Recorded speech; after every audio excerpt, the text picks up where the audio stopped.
하나님 말씀은 레위기 14장 20절 한 절 말씀 보겠습니다. 레위기 14장 20절의 말씀입니다.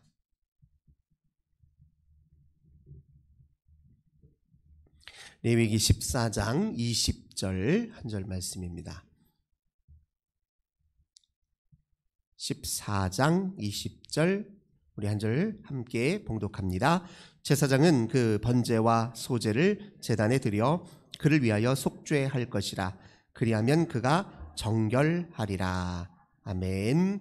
오늘도 우리 주님과 함께 하루를 시작하시는 우리 모든 성도님들, 하나님께서 하늘의 크신 은혜와 평화 가득 부어주시길 주님의 이름으로 간절히 기원합니다.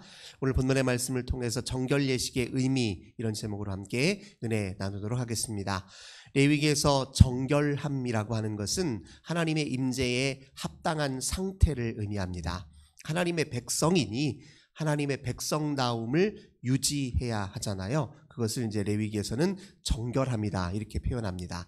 그리고 레위기에서 거룩함이라고 하는 것은 본디 하나님의 것이기 때문에 이것은 하나님의 백성으로서의 지위를 의미합니다. 우리가 정결하게 주 앞에 나아가 주님 안에 온전히 거하게 되면 우리 주님의 거룩을 힘입어서 거룩한 백성으로 살아가게 된다는 것이 이제 레위기의 주요한 가르침의 내용입니다. 이 정결함과 관련해서 특별히 정결법에 해당하는 레위기 11장부터 15장의 말씀을 보면 주로 몸의 정결과 관련되어 있습니다. 이제 몸가짐을 우리가 하나님 앞에 정결하게 하는 것이 정결한 생활의 기초라는 것을 가르쳐주고 있습니다.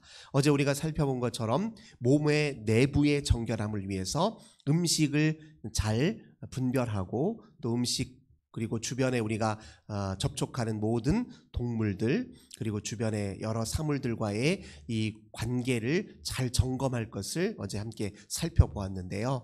몸의 내부의 정결함과 관련해서 특별히 우리가 분별해야 될 주의를 기울여야 될 음식들은 무엇이냐, 혹여 이제 바이러스나 또 세균에 노출될지 모른다는 것을 기억할 필요가 있고, 그리고 부정하다 일컫는 그런 짐승들은 대개 죽음을 연상시키는 것과 이제 관련되어 있기 때문에 죽음이라고 하는 건 생명 되신 하나님과의 관계가 멀어졌다라는 것을 이제 의미합니다. 그런 맥락 속에서 이런 음식의 정결함을 통하여서 하나님의 생명의 풍요함 속에 온전히 거하여 살려는 그런 태도를 다시 한번 마음에 갖추고 또 생활에 반영하는 것이 이제 어제 살펴봤던 음식 정결법의 이야기였습니다.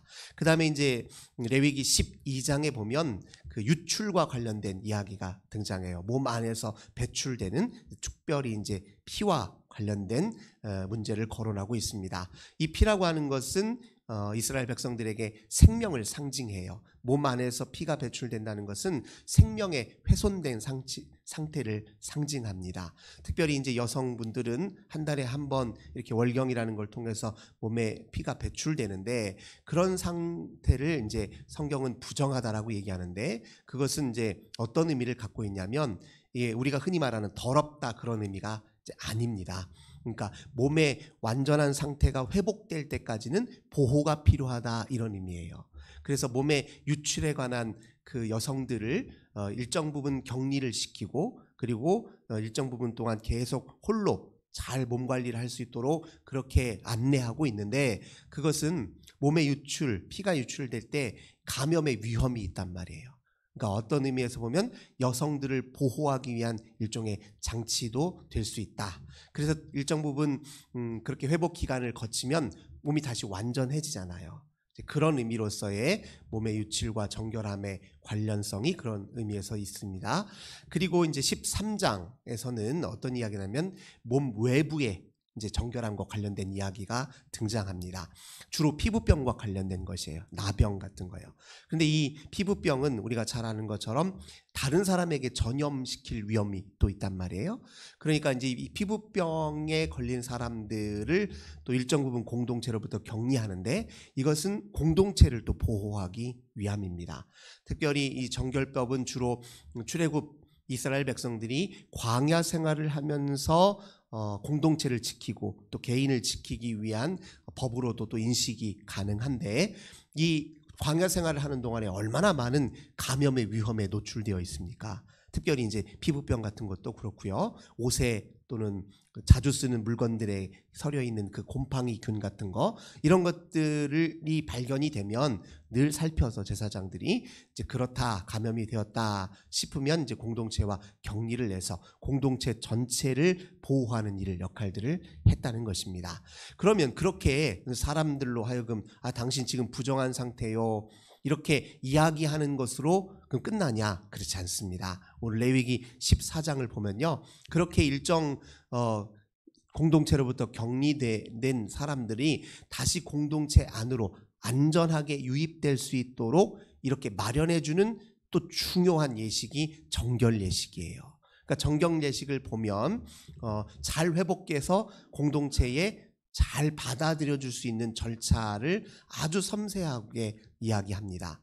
우리가 잘 아는 것처럼 예를 들면 레위기 12장의 그 몸의 유출과 관련해서 여자들을 부정하게 여기는 것을 이제 잘못 인식해서 마치 더러운 사람 취급하듯이 정상이 아닌 것처럼 취급하는 잘못된 관습이 생길 수 있잖아요. 그래서 실제로 예수님 복음서 이야기도 보면 올해 12년 동안 몸에서 계속 하혈이 멈추지 않은 여인들이 그 겪었던 그 굉장히 큰 고충과 어려움들이 있었단 말이에요.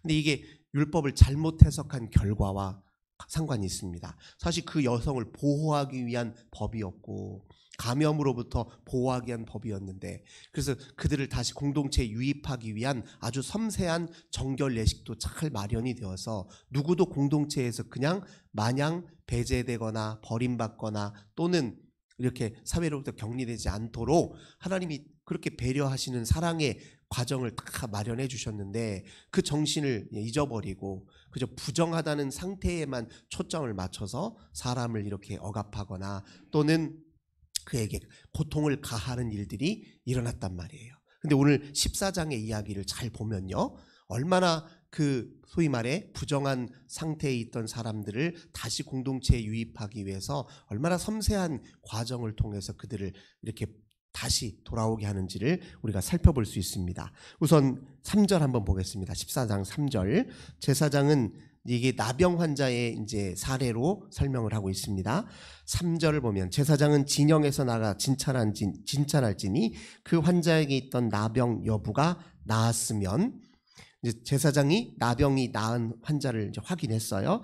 그러면 4절, 제사장은 그 정결함을 받을 자를 위하여 명령하여 살아있는 정결한 새 2마리와 백향목과 홍색실과 우슬초를 가져오게 하며, 이제 정결 예식을 위해서 준비하는 거예요. 새 2마리를 가져옵니다. 그래서 한 마리는 어떻게 하냐? 그걸 이제 도살하여서 그 피를 물 위에 띄워요.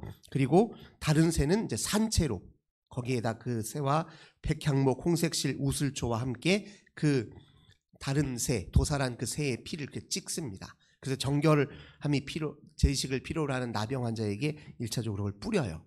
그리고 살아있는 새 하나는 날려보내는 거예요. 다른 말로 이야기를 하자면 그의 부정한 상태가 이런 의식을 통해서 이제 말끔하게 정결해졌다라는 것을 공적으로 확인해 주는 거예요.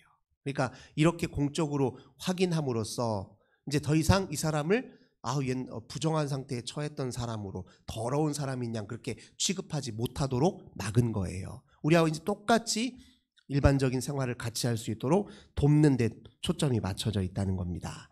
그 다음에 그렇게 예식을 한 다음에요, 8절, 정결함을 받는 자는 그의 옷을 빨고 털을 밀고 물로 몸을 씻을 것이다. 그리하면 정하리니 그 후에 진영에 들어올 것이나 자기 장막 밖에 이래를 머물 것이요. 이것도 이제 단계적으로, 그러니까 그의 몸에 남아있는 혹시 모를 모든 잔존하는 바이러스나 세균을 완전히 다 떨쳐낼 때까지 일정 부분 또 기간을 또 둔다는 거예요. 그 다음에 9절, 7째 날에 그는 모든 털을 밀되 머리털, 수염, 눈썹 이것들을 다 밀고 옷을 빨고 몸을 물에 씻을 것이다. 그리하면 정하리라. 이렇게 정하리라 라고 하는 말로 이제 선언을 딱 해주는 겁니다. 이는 이제 더 이상 여러분들 이렇게 삐딱한 시선으로 또는 불편한 마음으로 이들과 관계 맺을 필요가 없습니다. 이제 이들은 정해졌습니다라고 선언을 해주는 거예요. 그러면 주변 사람들도 이제 의식할 필요가 없어요. 저 사람 나병 걸렸었는데, 저 사람 몸에 유출이 있었는데, 이걸 의식할 필요가 없다는 거예요. 그냥 제사장의 이 선언 한마디로 편안하게 예전처럼 똑같이 관계를 맺는다는 겁니다.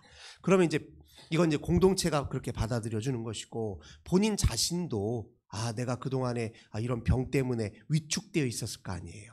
그 위축된 마음을 이제 하나님께서 그 마음을 다시 제자리로 돌려놓으시고 스스로도 편안함을 갖도록 또 그 다음 단계의 정결 예식이 또 있습니다. 이게 속죄 제사와 관련된 거예요. 10절입니다.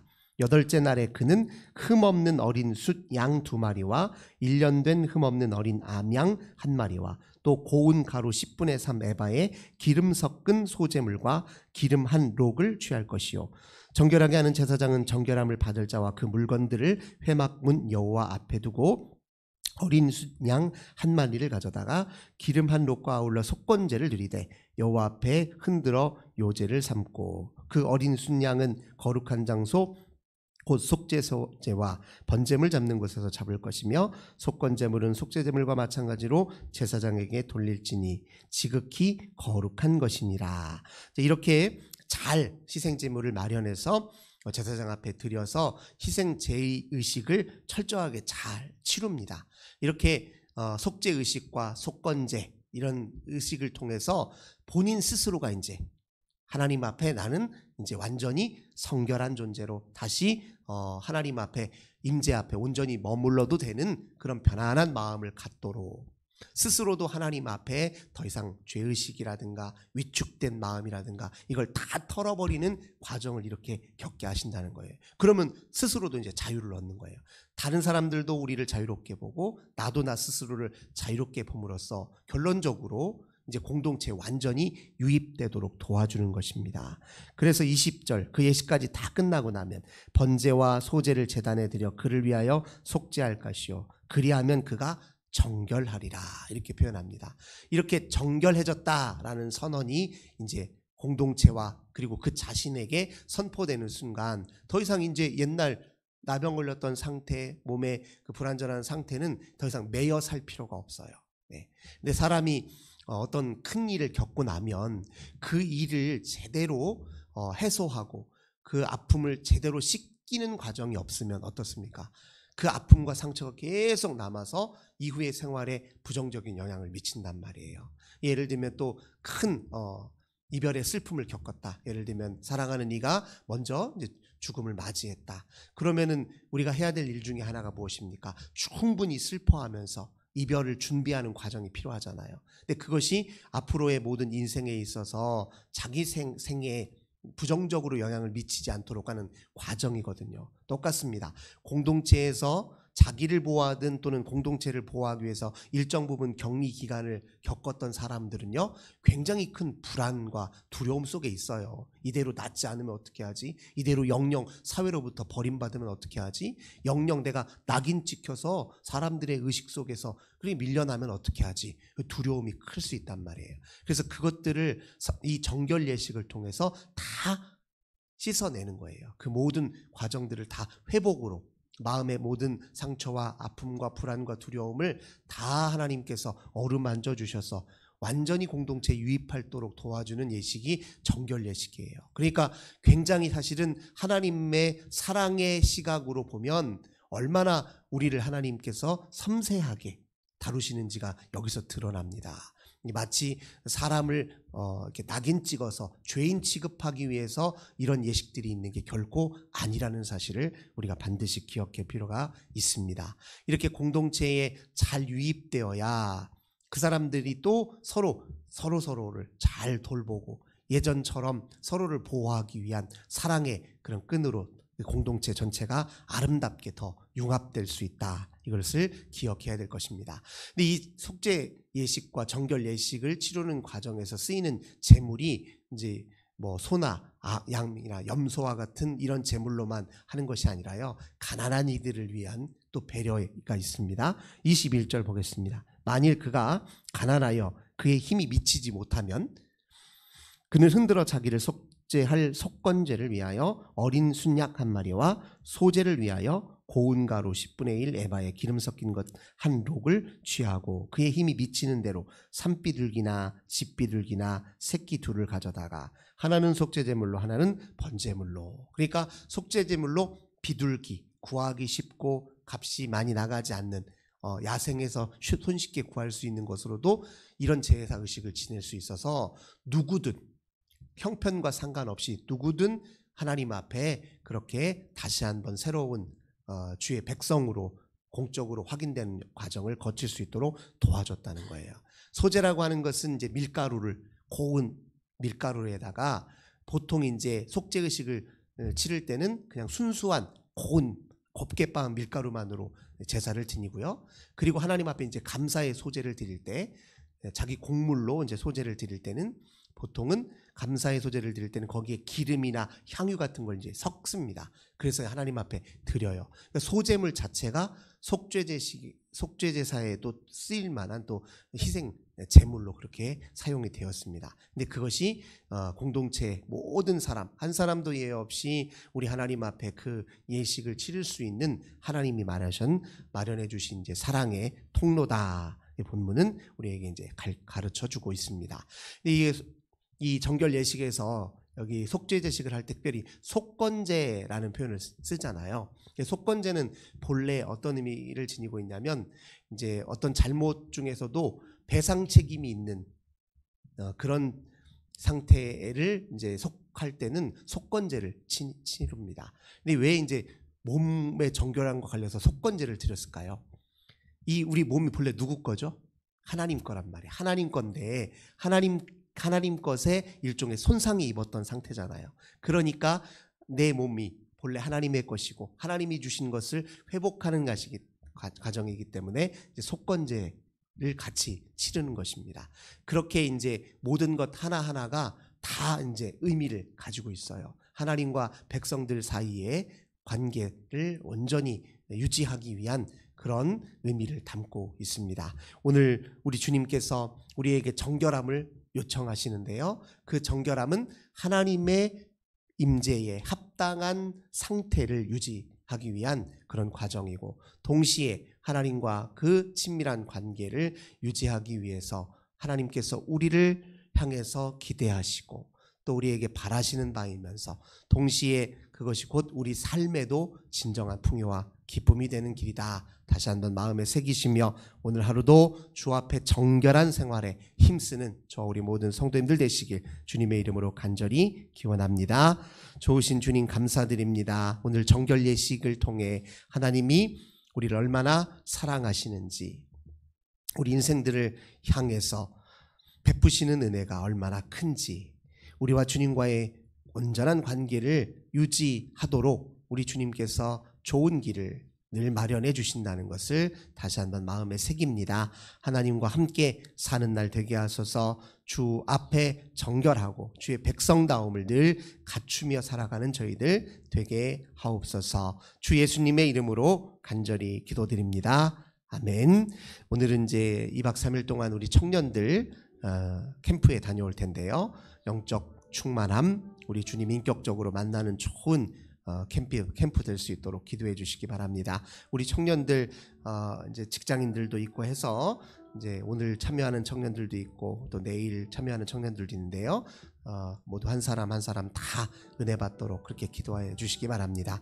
환우들을 위해서 또 가정의 자녀들을 위해서 교회와 나라와 민족을 위해서 함께 기도하겠습니다. 하나님